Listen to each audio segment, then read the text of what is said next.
دوستو، آپ کا میزبان حمید کیسر بی ایس اردو کے سلسلے میں نیا پروگرام لے کے حاضر ہے۔ جیسا کہ آپ کے علم میں ہے کہ ہم بی ایس اردو کے سلسلے میں آج کل اردو افسانے پہ گفتگو کر رہے ہیں، اور اس کے تحت ہمارے مشاہیر اردو ادب جو ہیں ان کو یہاں ہم دعوت دیتے ہیں اور ہم مختلف شاہکاروں پر گفتگو کرتے ہیں۔ ہماری جس شخصیت پر ہم نے آج گفتگو کرنی ہے وہ ہے غلام عباس اور ان کا افسانہ آنندی۔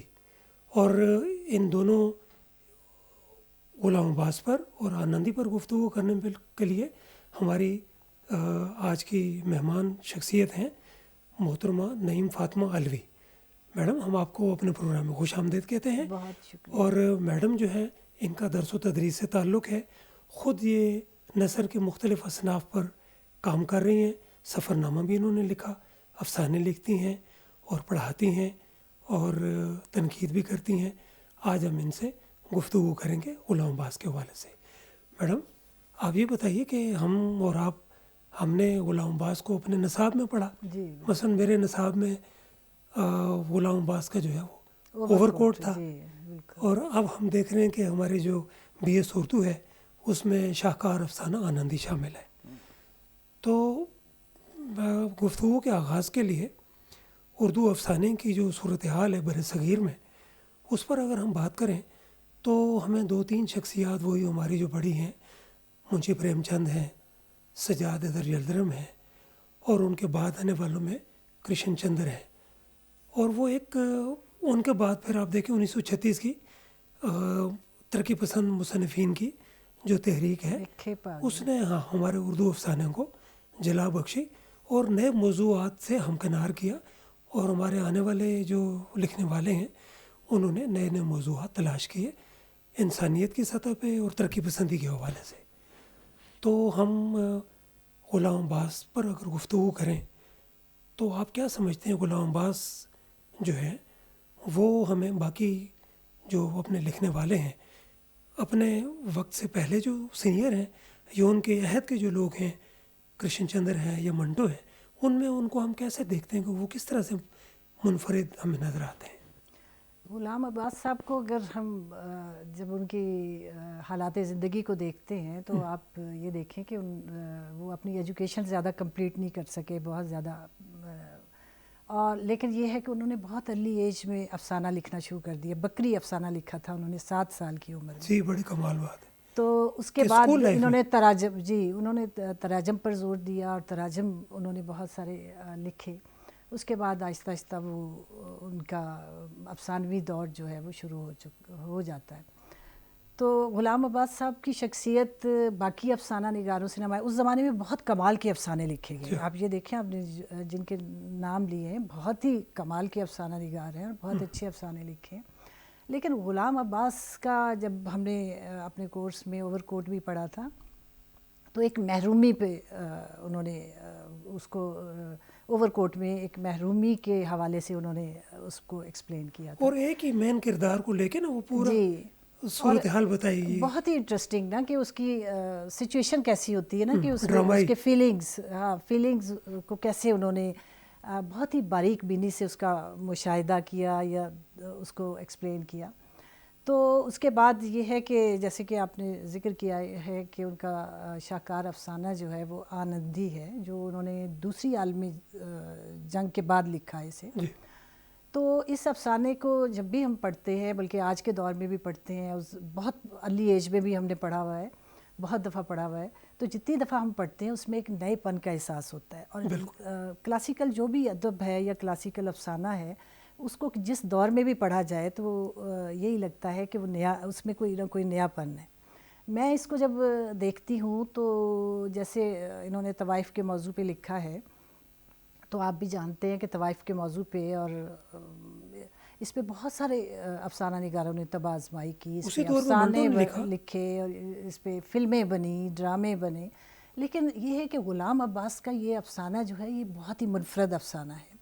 آپ شروع میں مجھے تو پہلا جملہ جو ہے نا وہی کھینچ لیتا ہے، جیسے وہ اپنے یہ ہوتا ہے بلدیہ کا اجلاس ہو رہا ہے میونسپل کمیٹی کا، تو اس پہ پہلے جملے میں ہی وہ کہتے ہیں کہ خلاف معمول اس میں تمام ممبر حاضر تھے، یعنی بہت ہی اہم موضوع پہ گفتگو ہو رہی تھی.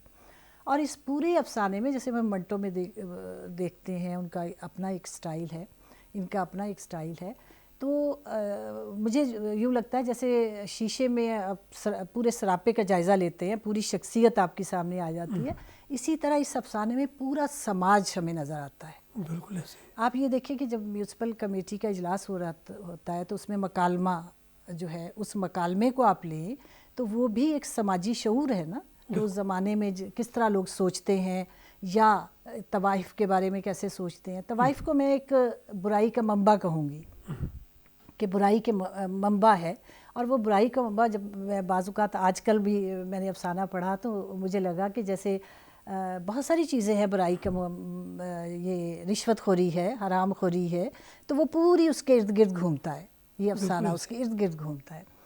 تو اس میں یہ ہم بات کر رہے تھے مکالمے کی، تو اس میں آپ یہ دیکھیں کہ کوئی مختلف لوگ سوال اٹھاتے ہیں. کسی کو پرابلم ہوتا ہے کہ ہماری بہو بیٹیاں اس بازار میں جاتی ہیں، کسی کو پرابلم ہوتا ہے کہ وہ پھر فرمائشیں کرتی ہیں، کسی کو طبلے پہ ہوتا ہے.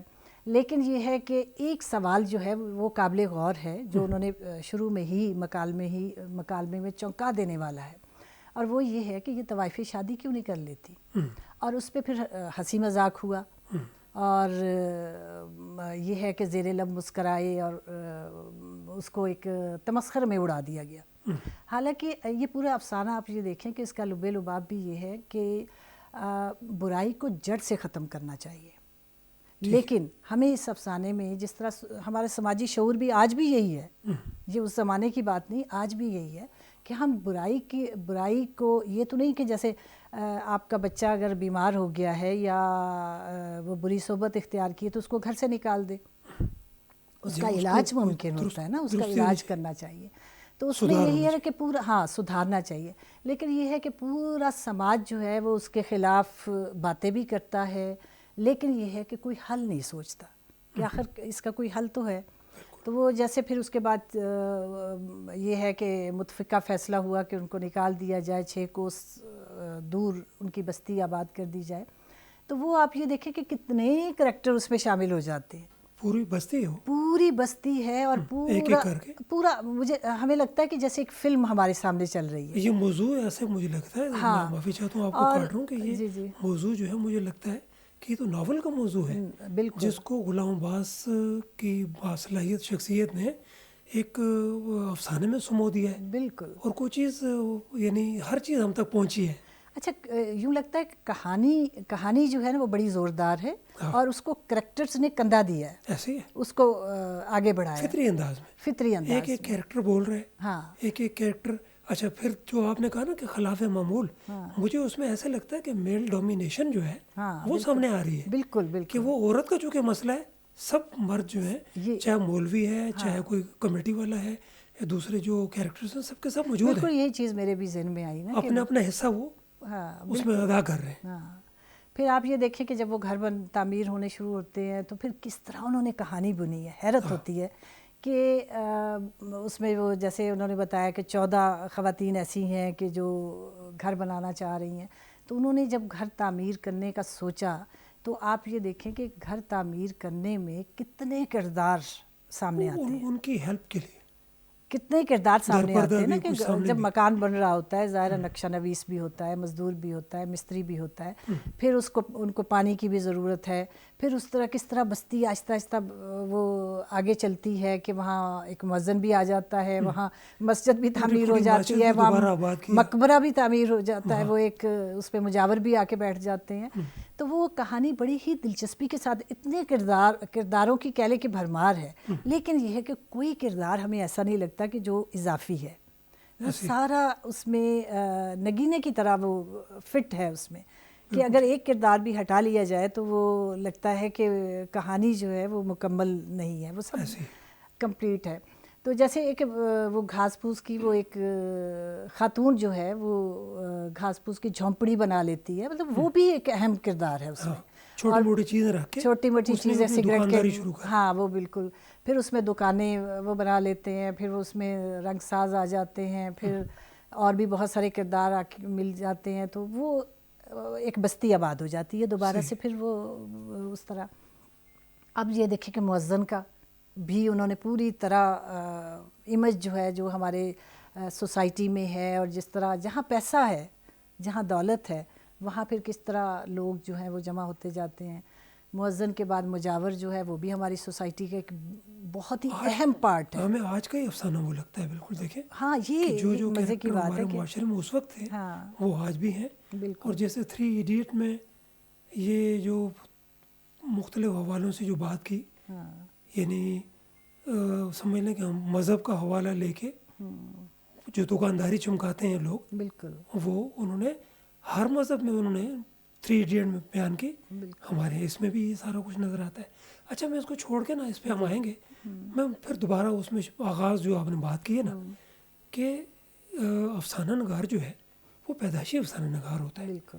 یعنی اسکول لائف میں بکری کہانی لکھی اور استاد اس وقت کے ایسے باصلاحیت تھے، اپریشیٹ کیا، انہوں نے اپریشیٹ کیا. انہوں نے یہ نہیں کیا کہ آپ یہ چیزیں چھوڑو، آپ اپنے اسکول کی نصابی کتابیں جو ہیں وہ پڑھو. تو میں سمجھتا ہوں کہ کسی افسانے کے افسانہ نگار کی تربیت جو ہے وہ یہ ماحول بھی کرتا ہے، اور اساتذہ جو ہے اس کا ان کا بنیادی کردار ہے، بالکل والدین کا ہے، گھر سے باہر پھر ماحول ہے.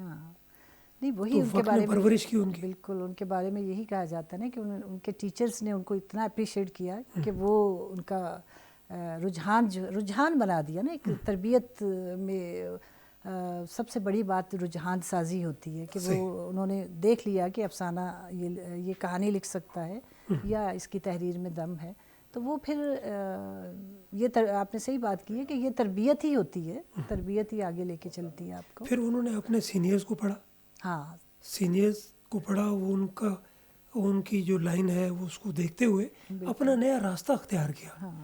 ہم دیکھتے ہیں غلام عباس کو کہ وہ روایتی کہانی کو لے کے، اور یہ نہیں کہ وہ جدت پسند نہیں ہیں، وہ جدت پسند بھی ہیں، مگر وہ اپنی روایت سے جڑے ہوئے ہیں، اپنی مٹی سے جڑ کے وہ بات کر رہے ہیں. جو بھی ہے بالکل وہ یہی آنندی کو آپ دیکھ لیں کہ ہندوستان کا پورا سماج جو ہے اس افسانے میں ہم دیکھ سکتے ہیں. بالکل پورا سماج، میں کہتی ہوں ایک ایک کردار جو ہے وہ روشنی ڈالتا ہے اپنے سماجی حوالوں کی، اپنے زمانے کی، اپنی تاریخی حیثیت ہے اس کی. اور کوئی بھی میڈم کوئی بھی کردار جو ہے وہ ہمیں ایسا نہیں لگتا کہ وہ اجنبی ہو ہمارے لیے. سب کے سب کردار جو ہیں ہمارے معاشرے میں کہیں نہ کہیں کسی نہ کسی صورت میں موجود ہیں، اور وہ معاشرے پہ وہ اپنا امپیکٹ دے رہے ہیں. جی بالکل. اصل میں یہ ہے کہ وہ بھی اس میں اگر دیکھیں کہ وہ مقصدیت پسند تھے غلام عباس صاحب. وہ الگ بات ہے کہ وہ اس کا پروپیگنڈا نہیں کرتے، نعرہ نہیں بننے دیا، نعرہ نہیں انہوں نے بننے دیا. لیکن یہ ہے کہ اس افسانے میں بھی آپ یہ دیکھیں کہ اس میں بھی آپ جب اس کو پڑھتے ہیں تو آپ کی بھی تربیت ہوتی ہے. انہوں نے یہ نہیں اس میں کوئی ایسا کوئی دلچسپی خام خواہ کی پیدا کرنے کی کوشش نہیں کی جیسے طوائف کے حوالے سے. انہوں نے کوئی اندرون خانہ کی کوئی اس طرح کی چیزیں نہیں اس میں بتائی.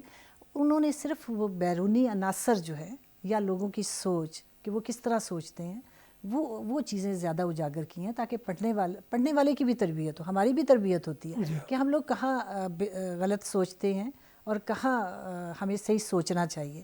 یہ ایک لائن بھی سوچنے کا بھی ایک اس افسانہ پڑھنے کے بعد آپ کے اندر ایک سوچنے کا مادہ پیدا ہوتا ہے. اچھا میڈم آپ یہ فرمائیں کہ غلام عباس جو ہے وہ آپ کو اپنے جو ہم اثر جو افسانہ نگار ہیں، کرشن ہے، منٹو ہے، بیدی ہیں، دوسرے ہیں، ان سے آپ کو کس طرح سے مختلف اور ممتاز نظر آتے ہیں؟ میں یہ سمجھتی ہوں کچھ چیزیں تو کامن ہیں. جی بہت سے، لیکن بالکل جیسے موضوع پہ بھی ہم نے بات کی ہے کہ اس موضوع پہ بہت لوگوں نے طب آزمائی کی ہے، لیکن ان کا جو اسلوب ہے، ایک تو انہوں نے بچوں کی کہانیاں لکھی ہیں تو ہمیں ان کے اسلوب میں بھی سادگی، روانی اور بہت ہی دقیق یا مشکل الفاظ انہوں نے استعمال نہیں کیے. تو یہ آپ نے پوچھا ہے کہ باقی لوگوں سے ہر ایک کا اپنا ایک سٹائل ہے، اپنا ایک اسلوب ہے. ان کے اسلوب جو ہے وہ باریک بینی بہت ہے، مشاہدہ بہت ہے، اور بہت باریک بینی سے انہوں نے کرداروں کی تشکیل کی ہے. وہ اتنی ہمیں باقی جگہ نہیں ملتی. جیسے آپ اوور کوٹ کا ہی ذکر کر رہے ہیں، ہم نے اس کو پڑھا ہے تو اس میں آپ یہ دیکھیں کہ محرومی کو کس زاویے سے انہوں نے بیان کیا کہ ایک شخص کے اندر کی نفسیات آپ کی سامنے آ جاتی ہے یعنی کہ وہ کس طرح سوچتا ہے. جیب خالی مگر وہ نکلا ہوا ہے بازار میں ہاں خریداری بالکل خریداری کے لیے, اور وہ کس طرح اپنے آپ کو بچاتا ہے اور کس طرح اپنے آپ کو وہ پیش کرتا ہے, اور یوں لگتا ہے کہ جی ہمارے ارد گرد کا کوئی کردار ہے. وہ مافوق الفطرت کردار نہیں ہے ان کے ہاں, بالکل چلتے پھرتے اٹھتے بیٹھتے نظر آتے ہیں ہمیں کہ ہمارے ماحول کی عکاسی ہے. تو یہ ایک منفرد چیز ہے جو ان کے ہاں. پھر کردار نگاری ہے, مشاہدہ ہے, اور اس کے علاوہ ان کے موضوعات ہیں, موضوعات بھی ان کے بہت ہی مختلف ہیں. تو جیسے وہ یہ آنندی کے حوالے سے ہی ہم بات کریں گے کہ اس میں آپ یہ دیکھیں کہ ہر کردار کا جو ذہنی سطح ہے وہ ہمارے سامنے آ جاتی ہے, مؤذن کی ہے یا بالکل.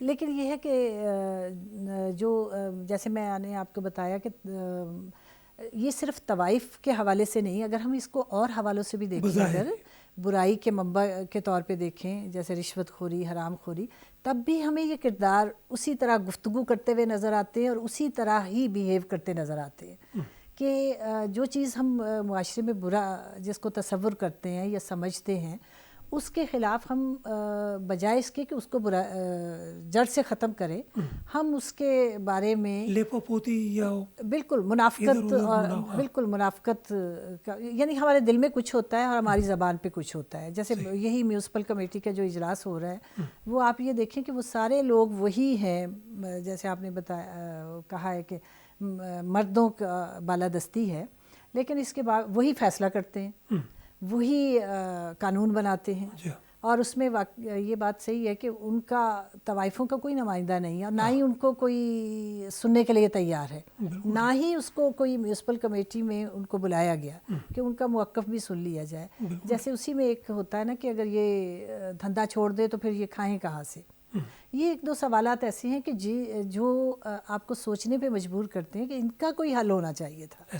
میونسپل کمیٹی کا جب اجلاس ہوا تو وہ یہ سوچنا چاہیے تھا نا کہ اس کو برائی کو کیسے, وہ بھی انسان ہے, بالکل بالکل, اور ان کا موقف بھی لینا چاہیے تھا کہ آخر وہ اس دلدل میں کیسے پھنسی, کیوں پھنسی. لیکن وہ ہمیں کہیں بھی کوئی بھی سنتا ہوا نظر نہیں آتا. ان کے مکالمے میں ہمیں یہ فیل ہوتا ہے میڈم, جی, سب کی بات سنتے ہوئے کہ وہ چاہتے ہیں کہ یہ یہاں نہ بھی رہیں اور رہیں بھی.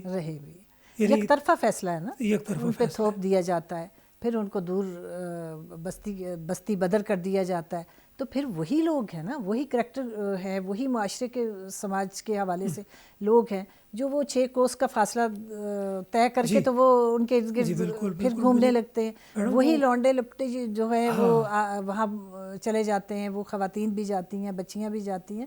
تو یہ آپ یہ دیکھیں کہ وہی ہے نا کہ برائی کو جڑ سے ختم نہیں کیا بلکہ یہ ہے کہ مجھے تو لگتا ہے کہ اس افسانہ پڑھنے کے بعد کہ ان کو پنپنے کا, سماج نے ان کو پنپنے کا بھرپور موقع دیا ہے. ایسے ہی ہے. لیکن مجھے یہ بھی بیچ میں ایک چیز محسوسات ہیں کہ کمیٹی کا اجلاس شروع میں ہی دکھا ہے اور بعد میں بھی آپ دیکھیں کہ انہیں کا اجلاس ہو رہا ہے, اور یہ قوانین کے ذریعے سے ایک خاص طبقے کو یہ دبایا نہیں جا رہا آپ کے خیال میں؟ جی بالکل بالکل. یہ ہے کہ جیسے کہ ہمیں ابھی بات کی ہے کہ یا تو پھر ان کا بھی نمائندہ بیچ میں شامل ہو جاتا تو پھر ہم یہ دیکھتے کہ وہ بیلنس ہے. لیکن یہ ہے کہ وہ انہوں نے صرف اپنے مفادات کا سوچا نا کہ ہماری بہو بیٹیاں خراب ہوتی ہیں یا ہماری ینگ جنریشن جو ہے وہ اس سے برا تاثر لیتی ہے. انہوں نے یہ نہیں سوچا کہ ان کا پوائنٹ آف ویو کیا ہے. پہلے 2 کوس دور کی بستی, آخر میں 6 کوس دور کر دی, کہ پہلے 6 کوس کی, پھر انہوں نے کہا کہ اس سے بھی دگنا کر دے, 12 کوس کی بستی آباد کر دی جائے. تو یہ میں تو سمجھتا ہوں کہ یہ لفظ منافقت اور جو ریاکاری ہے وہ جو ہے نا وہ بالکل سامنے کھل کے سامنے آتی ہے, اور یہ میل ڈومینیشن جو ہے وہ بھی جی جی بالکل وہ بھی ایک تاثر جو ہے وہ بھی ابھرتا ہے, لیکن بہت آہستگی سے غیر محسوس انداز میں. دوستو یہ تو ایسا افسانہ ہے جیسا کہ ہم نے اس میں گفتگو بھی کی کہ یہ اصل میں تو میرے نزدیک ناول کا موضوع ہے, اور غلام باز جیسی شخصیت نے اس کو افسانے میں جیسے کوزے میں دریا بند کیا. تو مجھے امید ہے کہ آپ کو ہمارا آج کا پروگرام پسند آیا ہوگا. آپ کا بہت شکریہ. السلام علیکم.